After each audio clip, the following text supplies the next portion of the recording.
놀랐어.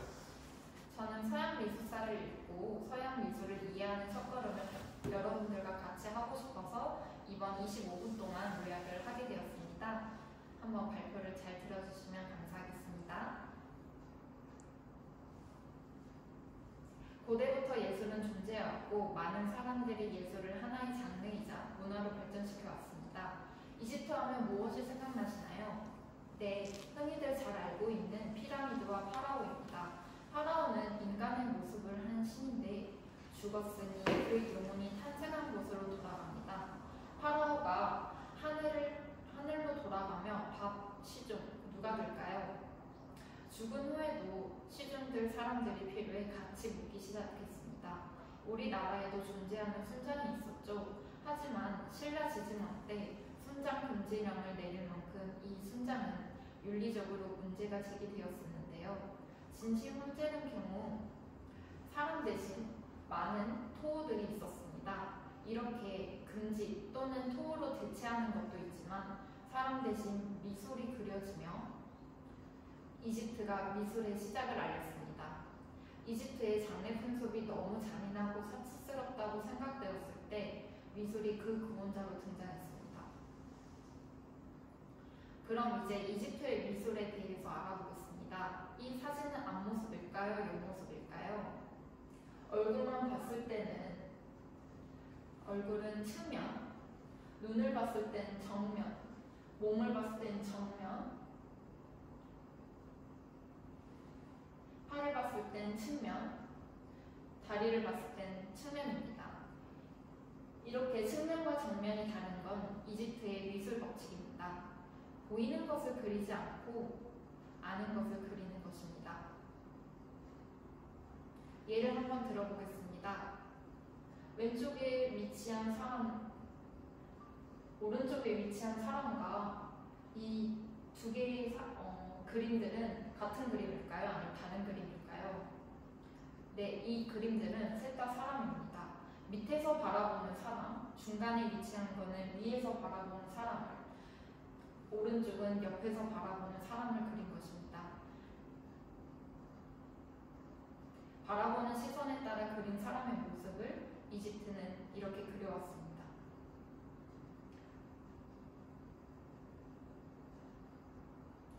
정면으로 바라볼 때 더 직접적이어서 눈은 정면이듯이 말입니다. 네바몬의 정원을 봤을 때 나무도 위에서 바라보면 나무인지 모르니 옆에서 나무를 보고 그린다면 나무를 알 수 있습니다. 그래서 이집트는 최적화된 각도로 그리게 된 것입니다. 이집트의 미술의 특징을 간략히 설명해 보겠습니다. 영원성, 평면성, 완전성, 규칙성을 이집트의 특징으로 손꼽을 수 있습니다. 궁극적으로 이집트의 미술은 평면적인데요. 이집트의 미술은 미술가가 주어진 한순간에 무엇을 볼 수 있었느냐에 근거를 둔 것이 아니라 어떤 사람이나 장면에 대해 그가 알고 있었던 것에 바탕을 두고 있습니다. 그들은 인간의 형태 속에 그들이 중요하다고 생각한 모든 것을 그려놓게 만든 규칙을 따랐을 뿐입니다. 이제 그리스 미술로 넘어가겠습니다. 그리스는 이집트와 반대인데요. 이집트는 평면성, 완전성, 정형화를 중요하게 여겼고 그리스는 이체성, 역동성, 다양화를 중요하게 여겼습니다. 대표적인 작품 원반 던지는 사람을 보여드리겠습니다. 제가 말했던 역동성이 보이시나요? 이집트와 확연히 다르지 않나요? 여성도 사실적인 표현에 집중하였습니다.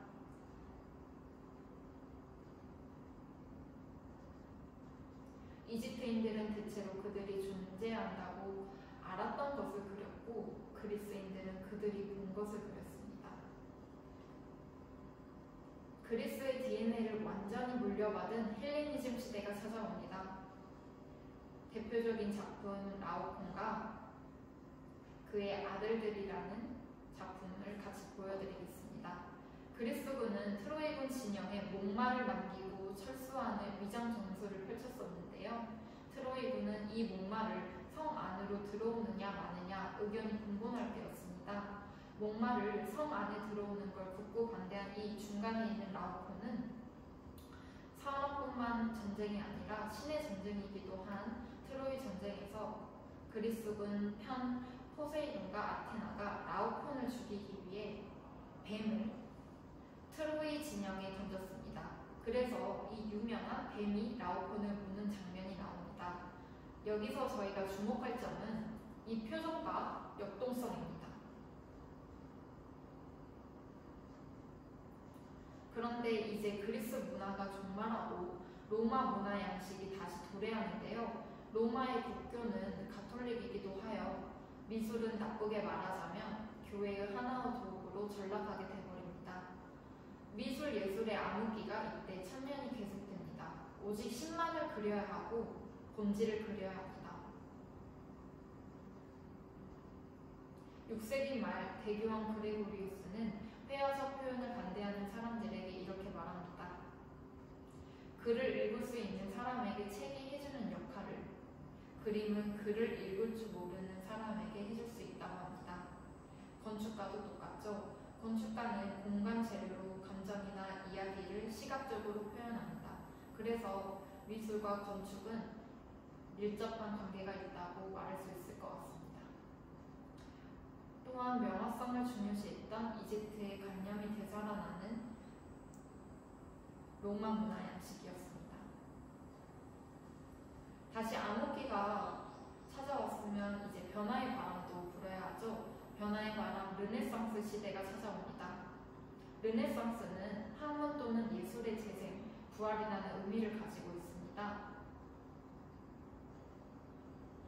여기서 유명한 조토 화가가 등장하게 되는데요. 이 조토는 평평한 평면에서 깊이감을 느끼게 하는 기술을 재발견하였습니다.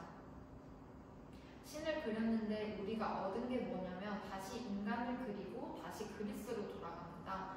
그래서 이러한 복구, 재생 의미가 있는 르네상스 시대에서는 유명한 화가들이 많습니다. 중세시대는 예술작품의 영광은 모두 교회의 몫으로 돌아갔지만 미술가의 몫으로 돌아가기 시작한 시작점인 조토로 시발점으로 조토 이후로 다른 나라에서도 미술사란 위대한 미술가들의 역사가 되었습니다. 마사초의 작품을 보겠습니다. 마사초는 엄청 유명한 르네상스 시대를 대표하는 화가인데요. 오늘날은 미술의 원근법에 익숙해져 있어 이 작품이 아무렇지 않아 보이겠지만 원근법의 시작인 작품입니다. 또한 르네상스 3인방이 있습니다. 레오나르도 다빈치, 미켈란젤로, 또 라파엘로가 있습니다. 이 그림은 다빈치가 그린 모나리자 작품입니다. 이 그림의 매력은 무엇일까요? 눈썹? 알 수 없는 표정? 각도를 바꿔도 따라오는 것 같지 않은 시선입니다. 이걸 스푸마토 기법이라고 하는데요. 알 수 없는 미소가 바로 이 기법을 써서이기도 합니다. 스푸마토는 하나의 형태가 다른 형태 속으로 뒤섞여 들어가게 만들어 무엇인가 상상할 여지를 남겨놓게 된다고 합니다. 입꼬리 쪽 그리고 눈가는 어둠 처리를 한 것 같은 암전 효과가 있습니다. 또한 배경과 인물의 경계를 흐트러 놓았으며 안정되게 느끼게 되는 이유도 바로 피라미드 구조이기 때문입니다. 또 다른 천재를 만나보겠습니다. 미켈란젤로의 천지창조를 아시죠? 화가가 아니라 사실 미켈란젤로는 조각가인데요. 어느 날 로마 시스티나 성당에 천장화가 없어 브라만테가 미켈란젤로를 시기하여 교황한테 추천을 한 일화가 있습니다. 조각가한테 말이죠. 그걸 시장이랑 교황이 재촉하는 바람에 미켈란젤로는 그냥 체념하고 4년의 고독한 작업의 결과물을 이어나가게 됩니다. 이러한 천재 미술가들이 등장하는 바람에 미술가들은 할 일이 없어 모사화하는 베끼는 수준에 다르게 됩니다.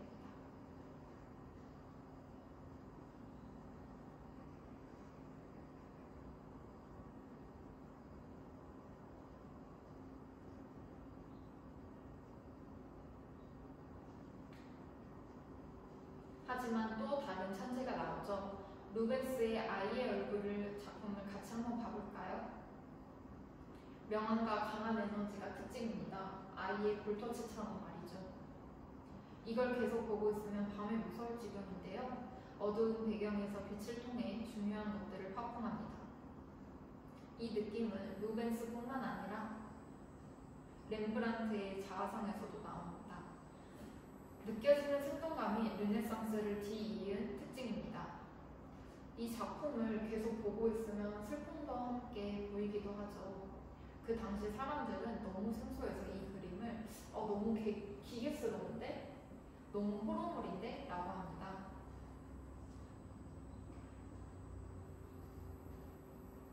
그게 바로 바로크 미술입니다. 바로크는 기괴하다는 뜻입니다. 그래서 미술사 사조 이름이 조롱과 욕설에서 비롯됐다고 책의 구절에서도 나옵니다. 제가 한번 정리를 해봤는데요. 바로크 미술은 기괴스럽다는 뜻을 가지고 있고, 고딕은 야만적인 고트족 취향, 로마네스크는 어설프게 로마 흉내낸 것, 매너리즘은 따라쟁이를 말합니다. 산업혁명, 근대의 시작되는데요. 산업혁명으로 사진 기술이 발달하게 됩니다. 사진의 발명과 발달에게 미술가는 안 좋을까요? 저도 안 좋다고 생각이 들었는데, 하지만 인간들은 좌절하지 않고 사진기가 잡아내지 못하는 그 순간, 찰나, 인상적인 순간을 포착합니다.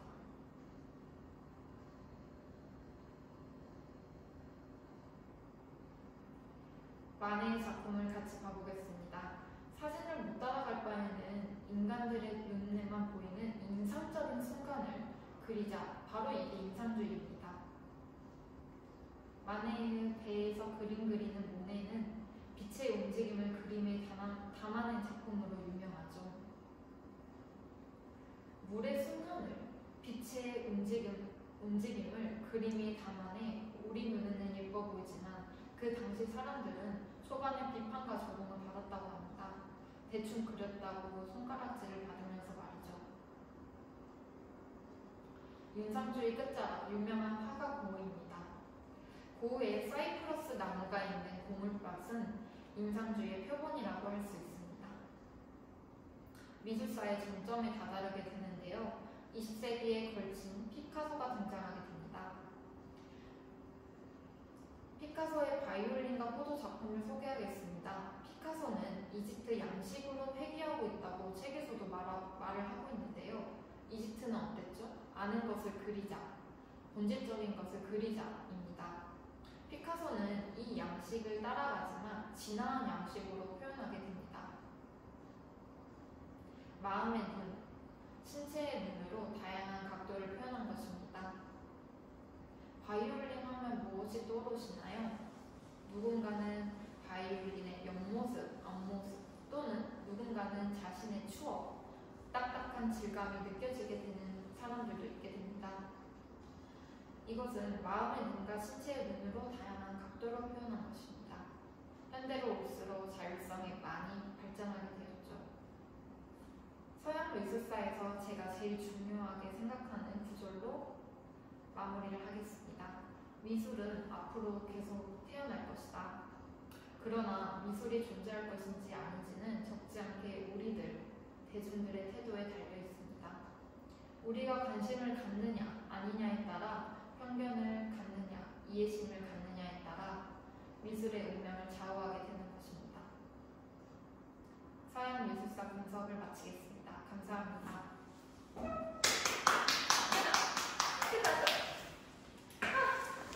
고생했어.